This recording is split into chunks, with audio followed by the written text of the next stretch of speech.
In 2001, on September 11th, some terrorists demonstrated violence and aggression. This refers to a behavior intending to cause harm, like stunning people with tasers or stabbing them in the arm.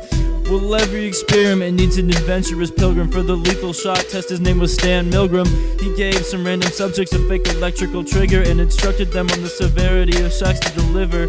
This proved that it apparently existed as fact, that authority can lead us to commit horrible acts. And in fact, these acts surpass just a simple zap. They can even initiate a full-blown attack. In a Boy Scout camp known as the Robber's Cave, Muzaffar Sharif made some young boys his slaves. He divided the boys into the Eagles and Rattlers, and at first cohesiveness was the only thing that mattered. But soon they got scattered and some were treated unfairly. The Eagles had a feast while the Rattlers ate scarcely. When Sharif tried to form cooperation in the groups, the attempts never succeeded. There was nothing he could do until he staged a problem in the camp's vital water line, and the groups collaborated to create a new design. To serve their own needs, the enemies were befriended, finally resulting in mutual interdependence. There's a lot of proof for this in the world we can see, like cooperation of countries in the Middle East. So if we want to succeed as the US country, we should first consider the importance of peace. On September the 11th, enemies of freedom committed an act of war against our country. A world where freedom itself is under attack. Americans have many questions tonight. Americans are asking, who attacked our country?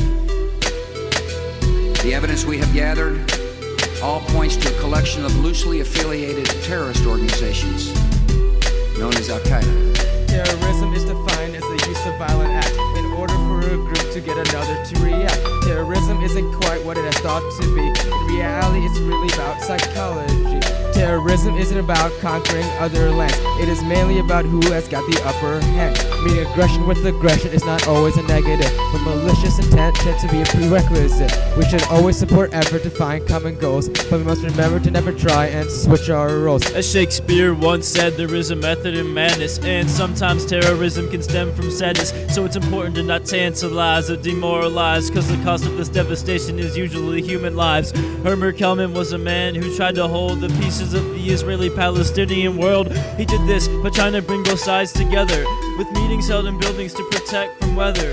Removed from public spotlight, the tension began to cease, and earnest communication had been developed with ease. The plague of hatred was relieved like a disease, and the light at the end of the tunnel could be seen. Understanding terrorism does not mean we accept it, but it is a huge step in working to prevent it. See, the vision of the world is easily askewed, and the US is the enemy from many points of view. Our enemy is a radical network of terrorists and every government that supports them.